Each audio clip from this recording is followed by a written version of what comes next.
제가 기록을 보니까 사도행전을 강의를 시작한 지가 1년이 넘었어요. 작년 2018년도 3월 첫 주일부터 사도행전 강의 1장을 시작했고요. 이제 3월의 둘째 주일인데 마지막 장 사도행전 28장을 우리가 보고 있고요. 아마 다음 주일 정도 한 번 더 강의를 하면 우리 사도행전 모두를 마치게 되지 않을까 그런 생각을 합니다. 그럼에도 불구하고 사도행전 속에 담겨있는 그 보석, 우리 하나님께서 주시는 메시지를 다 캐었다고 말하기는 너무나 수박컬타키 시기 아니었나 그런 생각을 가지면서 후일에 하나님께서 우리들에게 다시 사도행전을 섭렵할 때까지 우리에게 이미 주신 1년간 허락하신 하나님의 은혜를 생각하면서 그동안 주께서 주신 말씀이 새록새록 생각나고 기억나고 또 묵상하고 여러분과 저의 삶 속에 접목이 되는 그런 은혜가 있기를 바랍니다. 우리가 지난주에 살펴본 대로 밀레도에서 석 달을 이제 사도 바울 일행이 사도 바울과 그와 함께 동행했던 의사 누가가 사실 사도행전을 썼습니다. 사도 바울 곁에 가까이 있으면서 사도 바울과 함께 이 사역 전도의 여행을 했고요. 그 모든 것을 의사니까 의사들은 꼼꼼하잖아요. 디테일하게 다 기록을 해놓았고 사실 가이사랴부터 시작을 해서 지중해를 건너는 그 여정을 아주 비교적 상세하게 기록을 해놓은 것을 보게 되는데요. 밀레도에 이제 거기에 도착을 해서 배는 다 파손이 되었지만은 모두 목숨을 건지고 거기서 겨울을 나고 이제 그리고 나서 이제 봄이 되면서 날이 풀리고 순풍이 불고 다시 이제 로마행에 이제 진입하는 것을 우리가 보게 되는데 알렉산드리아 배를 타게 되었다고 그랬어요. 같이 봅시다. 알렉산드리아 배는 어디에서 온 배냐면 이집트에서 온 배예요. 이집트의 알렉산드리아 항에서 출발해서 로마까지 주로 곡물을 싣고 이 곡물을 싣고 이제 운행하는 그런 연락선이요. 그 배가 상당히 크죠. 지난번에 사도 바울 일행이 276명이 타고 오다가 파손을 당한 그 배도 역시 그런 배였습니다. 알렉산드리아 배가 이제 같이 다른 배지만 거기서 겨울을 나면서 과동을 하면서 석 달 동안 머물게 되고 이제 날이 풀리면서 다시 로마를 향해서 가게 되는 것이 바로 오늘 본문에 읽은 말씀인데요. 그 말씀 속에서 우리가 보게 되면은 디오스구로라고 하는 기호를 가진 배라고 하죠. 같이 해봅시다. 디오스구로라고 하는 말은 무슨 뜻이냐면은 쌍둥이 형제라는 그런 뜻이에요. 쌍둥이 형제라는 뜻인데 무슨 얘기냐면 로마 신화에 의하면 그리스 신화에 의하면 제우스 신의 성경에는 수스 신이라고 그러지. 제우스 신의 두 아들이 있었는데 쌍둥이 아들이 있었다. 그 아들도 역시 신이죠. 이 뱃사람들은 선박을 운행하는 사람들은 이 두 쌍둥이 신을 제우스의 아들 두 쌍둥이 신을 수호신으로 섬겼습니다. 이 배가 가라앉지 않게 하시고 배가 풍랑을 만나지 않게 하시고 풍랑을 만나도 배가 부서지지 않게 하옵소서. 그래서 이 배의 기호 이름을 디오스구로라고 정했다고 말씀하고 있습니다. 수라구사에 대고 사흘을 머물렀다고 그랬어요. 수라구사. 같이 해봅시다. 수라구사. 참 외래어가 참 많아서 조금 복잡하겠지만은 열심히 따라서 하면 절대로 치매 걸릴 일이 없습니다. 같이 해봅시다. 수라구사라고 하는 이 지명은요. 사실은 그 미국에도 동부에 가면 시라큐스라고 하는 그런 시가 있어요. 같은 말입니다. 영어로는 시라큐스라고 되어 있어요. 우리말 번역에 수라구사라고 되어 있는데 거기서 사흘 동안 머물러 있다가 거기서 레기온으로 가게 됩니다. 그 레기온에서 하루를 머물고 그리고 이튿날 보니까 순풍, 다시 말해서 남쪽에서 불어오는 남풍이 불면, 왜냐면 북쪽으로 북상을 해야 되니까 남풍이 불면서 이제 배를 띄우게 되죠. 그리고 어디로 가냐면 이튿날 보디올에 이르게 됩니다. 이 보디올에서 누구를 만나냐면 믿음의 형제들을 만납니다. 우리 예수 믿는 사람은 믿음의 형제들을 만날 때 반가움을 느낄 수가 있습니다. 솔직히 말해서 제가 전도를 하려고 노력을 많이 합니다. 어디를 가든지 가스스테이션에 가도 마켓에 가도 거리에 가도 만나는 사람들에게 복음을 전하려고 노력을 하는데요. 어떤 때는 굉장히 부담이 돼요. 야, 이거 복음 내가 지금 컨디션이 그렇고 내가 무슨 말을 어떻게 해야 되지? 그러면서도 하나님께서 성령께서 주시는 그 영적인 부담이 있기 때문에 어떤 때는 이제 첫 마디를 꺼냅니다. 첫 마디를 꺼낼 때 예수님을 소개할 때 그분이 어떤 때는 나도 예수 믿는다고 그럴 때 I'm a Christian, I have Jesus in my heart, 그 얘기를 할 때 얼마나 반갑고 또 얼마나 안도의 한숨을 쉬게 되는지 몰라요. 왜냐하면 이제 이미 복음을 받아들인 사람이기 때문에 복음을 전할 필요가 없잖아요. 그리고 예수 안에서 한 형제 자매가 되었기 때문에 대화가 되잖아요. 얼마나 좋은지 알 수가 없습니다. 사도 바울 역시 그동안 정말로 천신만고 고생 끝에, 죽음과 삶을 넘나드는 고생 끝에 이제 로마로 가는 길에 이 보디올에서 믿는 형제들을 만날 때 얼마나 반가웠겠습니까? 저들이 사도 바울 일행을 초청을 해서 거기서 일주일 동안 머물게 했습니다. 일주일 동안 머물면서 융숭한 대접을 받. 이거 아셔야 돼요. 우리가 아는 대로 사도 바울이 지금 가고 있는 길은 로마행인데, 로마행은 지금 대사로 갑니까? 손님으로 갑니까? 관광객으로 갑니까? 지금 무슨 신분으로 가죠? 죄인의 신분, 죄수의 신분으로 사실 묶여서 가는 그런 과정인데, 이제 다음 주 정도에 우리가 살펴보겠지만은 죄수의 몸으로 가지만 하나님께서 특별한 은혜를 베풀어 주셔서 매우 자유롭게 그냥 가택 연금 정도로 이제 대우를 받는 것을 보게 되는데, 사람들을 이제 자유롭게 만나고 왕래할 수 있도록 합니다. 어떻든 우리가 아는 대로 밀레도에서 석 달을 있는 동안 어떤 사건이 있었는지 여러분 아시죠? 무명에 아무도 알아주지 않는 보잘것없는 사도 바울, 그 시골 아저씨 같은 사람이 275명이 사도 바울이 시키는 말이라면 파트로 매주를 쓴다 해도 믿을 그런 상황이 됐어요. 왜? 하나님이 함께 하셨기 때문에. 사랑하는 여러분, 여러분의 삶 속에 하나님이 함께 하시는 증거가 나타날 때 사람들이 무시할 수가 없습니다. 아멘. 하나님께서 여러분이 만나는, 여러분을 스쳐가는 사람들이 여러분을 무시할 수 없고 여러분을 존중할 수 있는 하나님의 임재가, 하나님이 이분과 함께하고 하나님이 이 사람과 함께한다는 증거와 표적이 나타날 수 있기를 예수의 이름으로 증거합니다.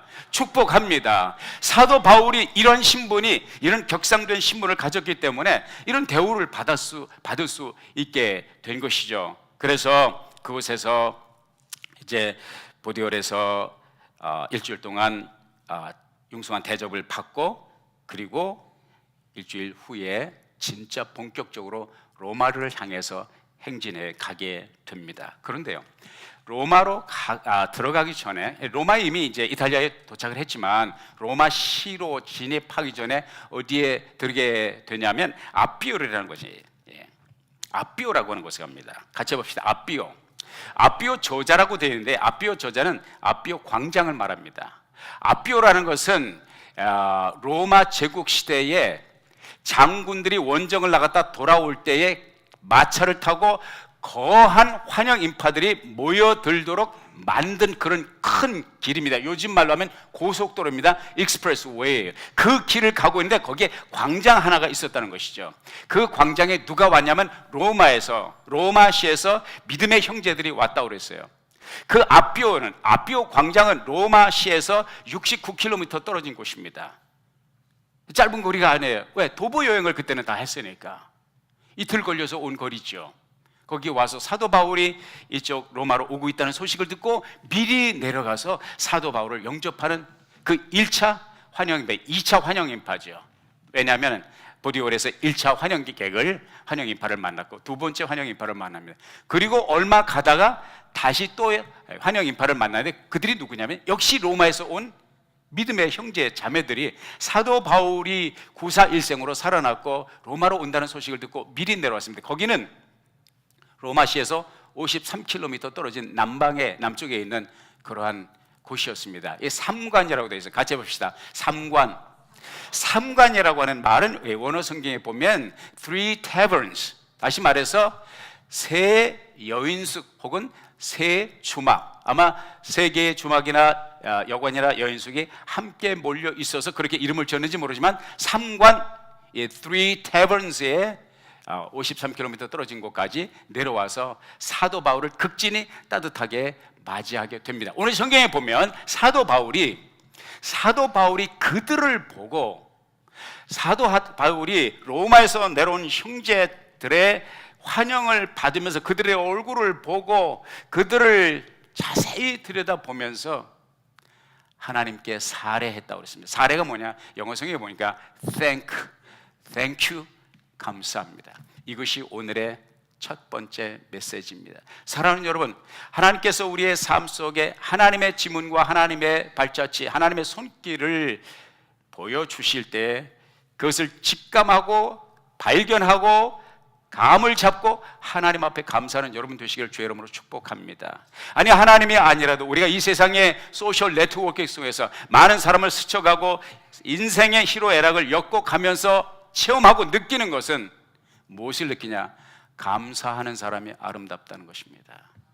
옆에 분에게 우리 고백해 봅시다. 감사합니다. 감사하는 사람은 성숙한 사람입니다. 감사를 깨닫지 못하고 감사를 표현하지 못하는 이들은 주로 어린아이들입니다. 감수성이 발달하지 못하고 삶의 성숙도가 모자란 사람은 받는 거에만 익숙하지 받는 거에 대해서 감사함을 표현할 줄 모릅니다. 목사님, 다 알아요. 늘 감사하죠. 늘 감사한 마음으로 살아가죠. 아주 설득력 있는 말 같은데 성경적이진 않습니다. 왜 그런지 아십니까? 여러분, 사람도 사람의 마음을 아는데 하나님이 사람의 마음을 모르겠습니까? 우리 하나님께 뭘 드려야 하나님 감사합니다 말을 해야 하나님이 아시냐? 내 속으로 감사한 마음을 가지고 살면 하나님이 다 아시지 않겠습니까? 그런데 왜 하나님은 우리들에게 감사하라고 그럽니까? 범사에 감사하라. 시편에 보면 계속 감사하라. 여호와께 감사하라. 그는 선하시고 그 인자하심이 영원하도다. 여호와께 감사하라. 여호와를 송축하라. 끊임없이 성경은 우리들에게 하나님께 감사하라고 요구하는 그 요구가 무엇입니까? 하나님이 감사한 우리의 마음을 몰라서 No, 하나님은 우리가 그 감사한 마음을 표현하라는 거예요. 할렐루야. 그래서 우리가 말로 표현하고, 그래서 우리가 사랑의 선물로 표현하고, 그래서 우리가 따뜻한 손을 붙잡고 감사합니다 표현하는 것입니다. 아름다운 교회를 출입하는 여러분들은 하나님 앞에와 사람 앞에 감사를 표현하며 사는 여러분 되시기를 예수의 이름으로 축원합니다. 다시 한번 표현합시다. 감사합니다. 다시 한번 표현합시다. 목사님, 내가 왜 감사해야 돼? 이 사람 앞에? 그런데요, 그래도 감사해야 돼. 왜? 범사에 감사하라. 이유 없이 감사하라는 거예요. 같이 해봅시다. 무조건 감사합니다. 사도 바울은 그 믿음의 형제 자매들을 보고 하나님 앞에 살해했다고 그랬어요. 사도 바울의 이 살해, 사도 바울의 이 감사의 표현 속에서 우리가 발견하는 세 가지 영적인 인사이트를 오늘 찾고자 하는데요. 첫째로 사도 바울이 하나님 앞에 그 형제들을 만나서 감사할 수 있었던 것은, 감사하지 않을 수 없었던 것은 하나님이 약속하신 말씀을 그대로 이루셨기 때문입니다. 사도 바울을 통해서 하나님께서 이미 말씀하셨잖아요. 이 배는 부서질지라도 이 배에 단 276명의 생명은 내가 보장한다. 절대로 한 사람도 생명을 빼앗기지 않을 것이다. 그대로 됐어요, 안 됐어요? 됐습니다. 그보다 먼저 하나님께서는 사도 바울에게 이런 말씀을 하셨어요. 내가 반드시 내가 로마에 가서 가이사를 보아야 하겠고 시저 황자를 너는 만나야 된다는, 시저 황자에게 내 복음을 전하라는 그 사명을 하나님께서 사도 바울에게 주셨고, 너는 어떠한 상황 속에도 시저를 만나게 될 거예요. 시저가 어디 있어요? 시저가 팔레스타인에 있어요? 어디 있어요? 로마에 있잖아요. 그래서 너는 로마로 가야 된다는 말씀. 그러니까 담대하라, 그 말씀을 주셨는데, 로마에 당도하고 보니까, 그 믿음의 형제들을 보니까 정말로 내가 로마에 오긴 왔구나, 이탈리아 반도에 오긴 왔구나. 할렐루야, 주님 감사합니다. 왜? 약속하신 그 약속을 이루셨기 때문에. 다시 한번 말씀드리지만은 민수기 23장 19절은 우리들에게 말씀하십니다. 하나님은 인생이 아니시니 시건치 않으시고 인자가 아니시니 후회가 없으시도다. 어찌 그 말씀하신 바를 행치 않으시며 하신 말씀을 실행치 않으시랴. 우리 하나님은 약속을 지키시는 분이에요. 저는 약속을 어길지라도 여러분 중에 혹시 서로 약속을 하고 능력이 안 돼서 약속을 지키고자 하는 그런 마음은 변치 않았어도 상황이 안 돼서 못 지킬 수가 있죠. 그러나 하나님은 약속하신 바를 어떤 상황, 어떤 조건 속에서 이루시는 하나님이심을 믿으시기를 바랍니다. 문제는 그 약속을 받았으면서도 그 약속을 의심하는 것이 우리의 문제예요. 그리고 그 약속하신 때를 기다리지 못하는 것이 우리의 문제. 그래서 아브라함의 신앙을 본받으라고 말씀하시죠. 왜? 아브라함은 75세에 자녀 손에 약속을 받고 내 아내 사라, 내 정실 부일 사라가 아기를 낳을 것이다, 내 씨를 낳을 것이다. 그리고 나서 몇 년 기다려서 25년 기다렸어요. 100살이 돼서야 아이를 낳았어요. 25년 기다렸다면, 하나님의 약속을 하셨으면, 그리고 이듬해 날 줄 알았더니 안 났거든요. 어떤 약속은 이듬해 약속이 이루어지는 것도 있고, 어떤 것은 10년 후에 이루어지는 것도 있고요, 어떤 것은 25년 후에 이루어지는 것도 있고요, 어떤 것은 한 세대 후에 이루어지는 약속도 있습니다. 그러나 분명한 것은 하나님은 약속하신 바를 반드시 이루십니다. 아멘. 두 번째, 사도 바울이 형제들을 만나서 감사할 수 있었던 것은, 감사하는 삶은 사도 바울의 삶의 패턴이었습니다. 사도 바울은 일상의 삶 속에서 감사가 몸에 배인 사람이에요. 나는 여러분이, 우리 아름다운 교회를 출입하는 여러분이 감사가 몸에 뵐 수 있기를 바라고 삶에 배어 있기를 주의 이름으로 도전하고 축원드립니다. 여러분들이 아시는 대로 빌립보 감옥에 신라와 함께 복음을 전하다 빌립보 감옥에 억울하게 잡혀 들어갔어요. 땅을 치고 무릎을 치고 한숨을 쏟아도 부족하고 벽을 두드리고 원망을 해도 부족한 상황 속이지만, 바울과 신라는 무엇을 했습니까? 하나님 앞에 내가 복음을 전하다 핍박을 받을 수 있다는 것에 대하여 감사하고, 하나님, 여기까지 인도하신 하나님을 찬양. 하나님이 그 밤중에 남들 다 자는데 하나님을 찬양. 뭐가 그리 좋아서? 이게 바울이란 말이에요. 뭐가 감옥 속에 있으면서 뭐가 그렇게 좋아? 여러분, 감사라고 하는 것은, 하나님께 드리는 감사라고 하는 것은 우리의 삶의 정황과 조건에 상관없이 우리의 마음이 하나님의 마음과 연결될 때 언제 어느 때나 어느 상황 속에서 감사할 수 있는 줄 믿습니다. 그래서 범사에 감사라고 말씀하셨고, 오늘 이 순간도 그 형제들을 만나면서 사도 바울은 하나님 앞에 감사하지 않을 수가 없었죠. 사랑하는 여러분, 감사라고 하는 것은 따지고 보면, 감사의 조건이라고 하는 것은 따지고 보면 생각하기에 달렸습니다. 아멘. 생각하기 나름입니다. 여러분, 그걸 아시기를 바랍니다. 어떤 분이 집안 정리가 잘 안 돼서 너무너무 집안이 복잡하고 정리를 해도 끝이 안 나고 도무지 지저분해서 살 수가 없어요. 부부가 아무리 노력을 해도 안 되니까 이 정리정돈의 달인을, 프로를 이제 초청을 해서 우리 집에 와서 이 문제 좀 해결해 주십시오. 우리 집은 정돈이 안 됩니다. 어른부터 애들까지 정돈이 안 되는데 이 정돈을 할 수 있는 방법 좀 가르쳐 주십시오. 그랬더니 그 일본 여자예요. 일본 여자인데 이제 그 아주 미국에서도 알아주는 정리정돈의 달인입니다. 이제 통역관까지 세워가지고 그 사람에게 이 집안의 문제를 해결해 달라고 이제 초청을 했어요. 그랬더니 그 여자분이 도착하자마자 벽장에 있는 거 다 꺼내놓으라 그래. 벽장에, 구석구석에 있는 거 다 꺼내놓으라고 그러더라고요.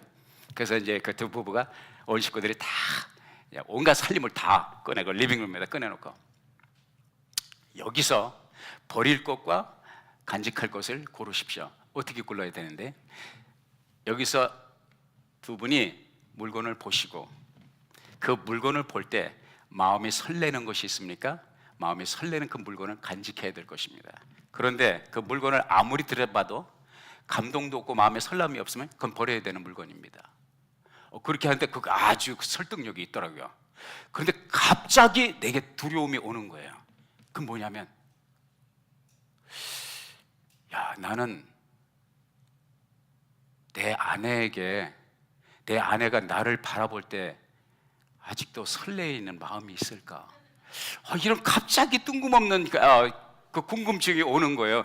그런데 가만히 곰곰이 생각을 해보니까, 처음에 결혼해가지고 얼마 동안은 이 여자분이 저를 바라보면 감동이 있었던 것 같아요. 요즘은 전혀 감동이 없겠다.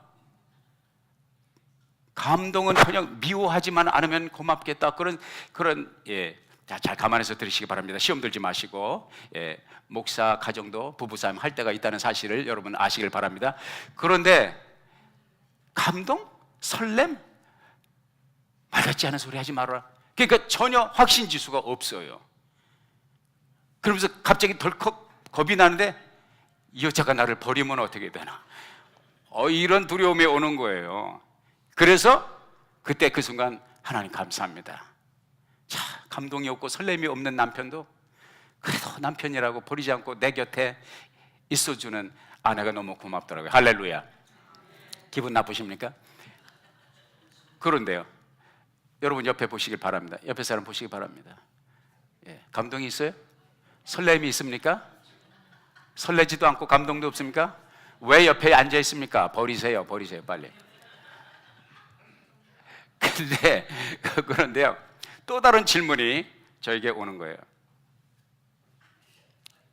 하나님은 나를 바라보실 때 설렘이 있으실까? 우리 하늘에 계신 내 아버지는 나를 바라보실 때 마음에 감동이 있으실까? 자신이 없더라고요. 자신이 없는 건 고사하고, maybe 어쩌면 가끔 sometimes 하나님께 기쁨을 드리고 설렘을 드릴 수 있을지 모르겠지만, 한 번 하나님께 감동을 드리고 10번은 하나님이 속을 새기는 것 같아. 내가 가만히 보면 하나님께 실망을 드리는 것 같아. 야, 한 번 감동을 주면 10번 동안 속이 상하게 하고 10번 동안 실망을 시켜드리는 내가 하나님께 버림을 받으면 어떻게 되나? 그런데 하나님께서 제게 확신을 주셨어요. 나는 너를 버리지 않는다. 아멘.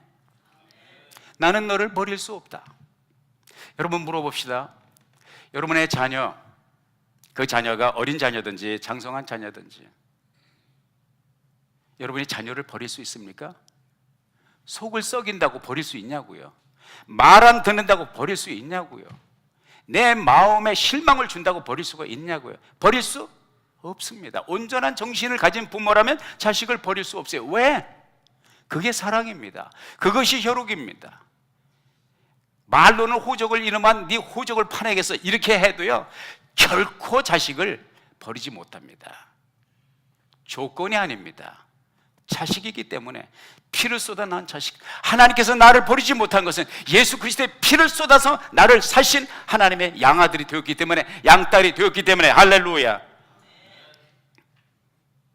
그래서 우리는 이 세상을 살아가면서 아무리 질폭하고 어렵고 눈물이 고이는 삶을, 한숨이 있는 삶을 살아가도 여전히 하나님 앞에 감사할 수 있는 것은, 모든 것을 잃었어도 하나님이 나를 아들 그리고 딸로 삼아주시고 나를 버리지 않고 나를 지켜주신다는 이 은혜 한 가지만 생각해도 우리 하나님 앞에 날마다 감사할 수 있습니다. 할렐루야. 그리고 감사의 조건은 아까 말씀드렸듯이 생각하기에 달렸어요. 어떤 분이 글을 올려주셨는데 마음에 감동이 있더라고요. 가난한 사람에게 물어보았다. 당신이 원하는 복이 무엇입니까? 부자가 되는 것입니다. 부자에게 물어보았다. 당신이 추구하는 복이 무엇입니까? 당신이 생각할 때 복은 뭐가 복이라고 생각합니까? 건강이 복이라고 생각합니다. 건강한 사람에게 물어보았다. 당신은 뭐가 복이라고 생각합니까? 화목한 사람이 복이라고 생각한다. 화목한 사람에게 가서 물어보았다. 당신은 복이 무엇이라고 생각합니까? 자식이 있는 것이 복이라고 생각합니다. 자식이 있는 사람에게 가서 물어보았다. 당신이 생각할 때 복은 무엇이라고 생각합니까? 자식이 없는 사람이 행복하다. 자식이 없는 것이 복이라고 생각합니다. 어떤 결론입니까? 우리 인간들이 속세에서 추구하는 복이라는 것이 뭐냐? 남은 있는데 나는 없는 거, 그거 가지면 복이라고 생각하는 착각 속에서 살아갑니다.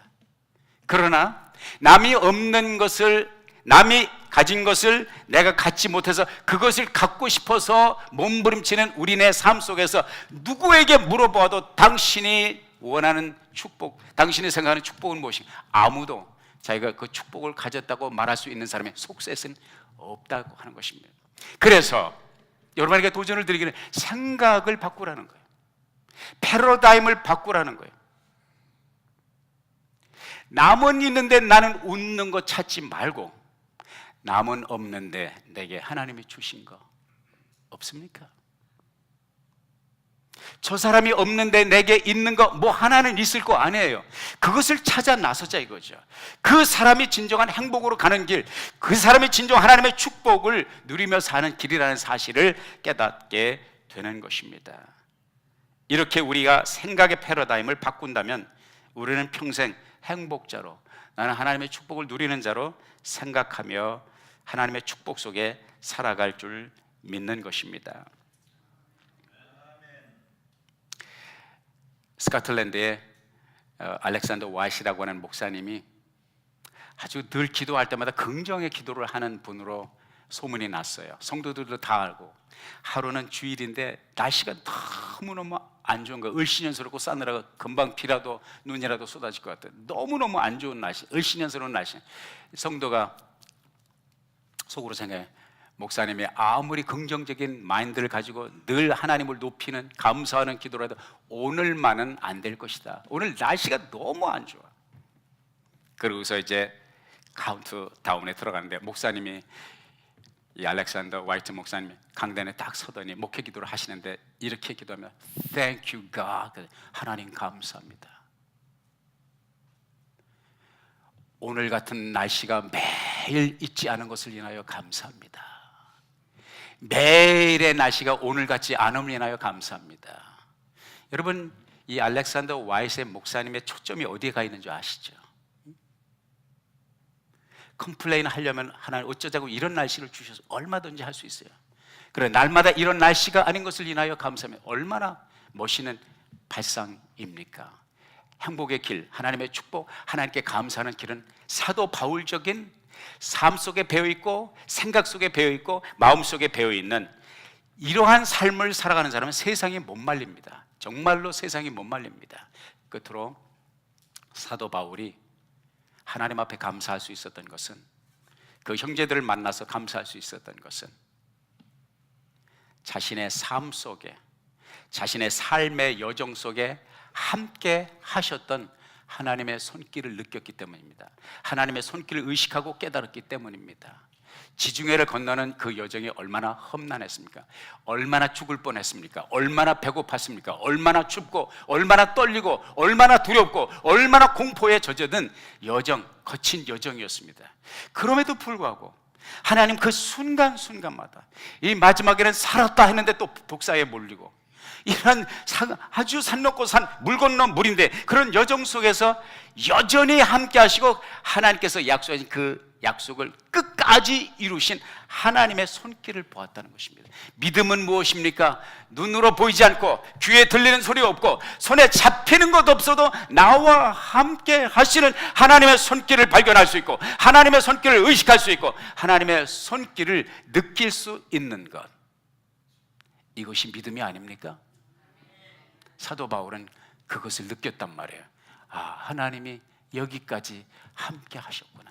나는 안 될 것 같았는데, 나는 죽을 것 같았는데, 나는 망할 것 같았는데 하나님이 함께 하셨네. 저는 그렇게 생각해요.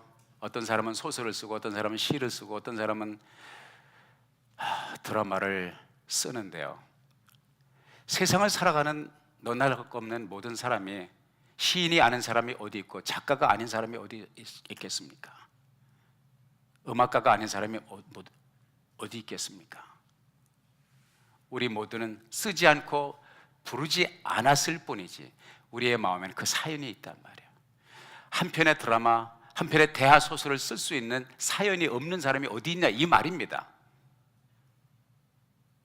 그러나 그러한 거친 삶의 여정 속에서도 우리가 여전히 하나님을 찬양하고 하나님께 감사할 수 있는 것은 우리의 그 거친 여정에 꼼꼼히 우리를 챙기시고 동행하시고 우리의 기도에 응답하시는 하나님의 은혜가 있기 때문입니다. 구세군 사관학교의 이제 마지막 예화입니다. 구세군 사관학교의 황선엽 총장이 이런 신앙 고백을 합니다. 간증을 하셨습니다. 열심히 일을 하다 보니까 어느 날 갑자기 병원 신세가 되었습니다. 급성 백혈병에 걸려서 이제 남은 살 수 있는 날이 3주밖에 없다는 거예요. 21일밖에 안 남았다. 청천벽력, 멀쩡하던 사람이, 사관학교 총장을 하던 사람이 어느 날 갑자기 누웠는데 21일밖에 못 산다. 이 청천벽력 아닙니까? 너무 삶이 허무하고 두 눈에서 눈물이 하염없이 흐르는데 하나님께서 그 아들을 버리지 아니하시고 한 번은 환상을 보는데 자기 옆에 침대가 분명히 비어 있어야 될 침대에 누군가 누워 있다라는 거예요. 그 누군가 누워 있어서 가만히 유심히 보니까 시커먼 사람이 누워 있는데 그 시커먼 사람이 누군가 보니까 자기 자신이더래. 자기 자신이 그 침대 옆에, 자기 옆에 침대에서 시커먼, 이제 병색이 짙어가지고 시커먼 사람이 돼서 누워있는데 가만히 보니까 자기 자신이, 자기 오늘의 모습, 죽음을 기다리고 있는 모습. 그래서 더 허망하고 더 처절했는데 잠시 후에 다시 또 자세히 들여다보니까 그 누워있는 시커먼 사람이 자기가 아니고 예수님이더래요. 예수님. 거기서 깨달음이 온 거예요.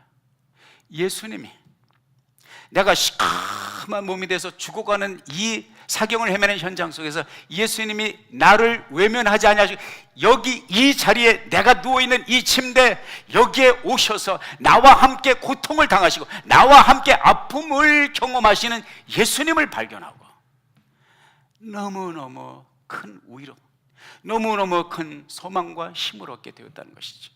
이것이 하나의 단순한 감정적인 감상이 아닌 것이 드러났어요. 어떻게? 급하게 온 급성 백혈병이 더 급하게 떠나더래요. 급하게 떠나면서 멀쩡한 몸이 되어야 건강을 회복해가지고 다시 나와서 하나님의 일을 감당하는 귀한 역사가 있었다는 것이. 할렐루야. 하나님은요,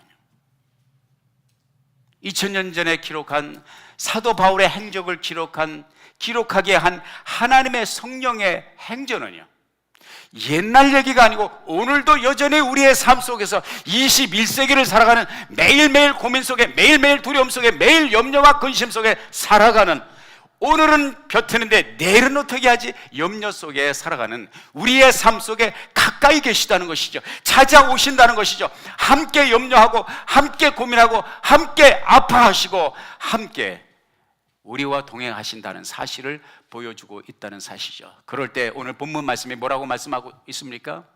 바울이 저들을 보고 하나님께 살해하고 담대한 마음을 얻으니라. 할렐루야. 같이 봅시다. 담대한 마음.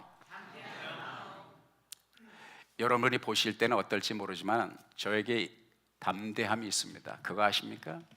저에게 담대함이 있습니다. 그 담대함은 저의 체력과 지력과 실력에서 오는 것이 아닙니다. 오직 하나에서 옵니다.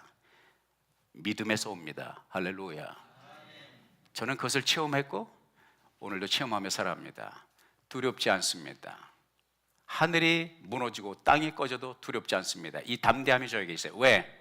사도 바울이 함께 동행하며 경험했던 그 하나님이 나와 함께 오늘을 이끌어 가시고 내일을 책임지신다는 그 믿음을 알기 때문에, 그것을 체험했기 때문에, 그 하나님의 임재를 경험했기 때문에, 그 하나님의 기적을 맛보았기 때문에, 할렐루야. 하나님의 선하심을 맛보아 알지어다. 사랑하는 여러분, 사도 바울적 신앙을 가지고 어떠한 상황 속에서도 하나님의 약속을 이루시는 하나님이고, 어떠한 상황 속에서도 하나님은 그분의 사랑을 가지고 우리에게 다가오시며 우리와 동행하신다는 사실을 깨닫고, 저와 여러분의 삶이, 저와 여러분의 인생이 감사의 보표나 감사가 입에 배이고 감사가 마음에 배이고 감사가 우리의 삶에 배이는 은혜 젖어들기를 주의 이름으로 축원합니다. 그럴 때에 명실공히 세상에 풍파가 쳐도, 세상이 변하고 사조가 변해도 여러분 두렵지 않게 이 세상을 살아가게 될 줄로 믿습니다. 감사하는 삶, 이 축복이 여러분 모두에게 함께 하시기를 예수의 이름으로 축원합니다. 기도하겠습니다. 아버지 하나님, 주의 주신 말씀대로 육배 아로새기고 우리의 몸이, 우리의 마음이, 우리의 입술이, 우리의 삶이 감사에 젖게 하여 주옵소서. 예수님의 이름으로 기도했습니다. 아멘.